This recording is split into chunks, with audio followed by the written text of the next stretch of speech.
તો હળવદના ચરાડવા નજીક કાર અને ડમ્પર વચ્ચે સર્જાયેલા ભયંકર અકસ્માતમાં મૃત્યુઆંક વધીને 5 પર પહોંચ્યો છે।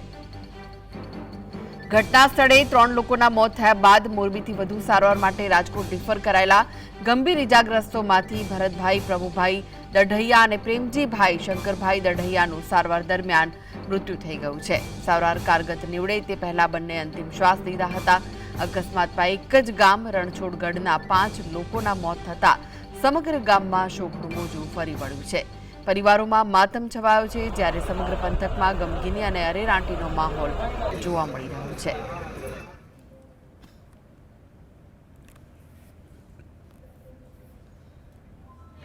તો આ વિશે વધુ માહિતી માટે જોડાઈ ગયા છે સંવાદદાતા મયુર। મયુર, એક જ ગામના 5 લોકોના મૃત્યુ થઈ ગયા છે અકસ્માતમાં, શું વિગતો મળી રહી છે?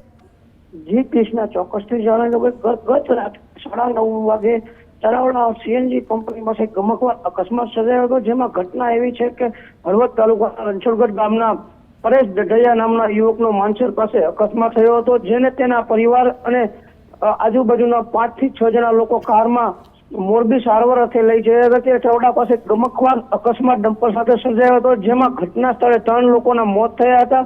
અકસ્માત એટલો ભયાનક હતો કે 2 જેસીબી દ્વારા 2 કલાકની ભારે જહેમત બાદ એને બહાર કાઢવામાં આવ્યા હતા અને નાના એવા ગામની અંદર આજુબાજુના લોકો મોટી સંખ્યામાં દોડી આવ્યા હતા અને અન્ય 4 લોકોને રાજકોટ રિફર કરવામાં આવ્યા, જેમાંથી વધુ 2ના મોત થયા હતા અને કુલ મૃત્યુઆંક 5 પહોંચવામાં આવ્યો છે અને 2 હજી ગંભીર હાલતમાં હોસ્પિટલ ખાતે સારવાર હેઠળ છે। જી, આભાર માહિતી આપવા માટે મયુર।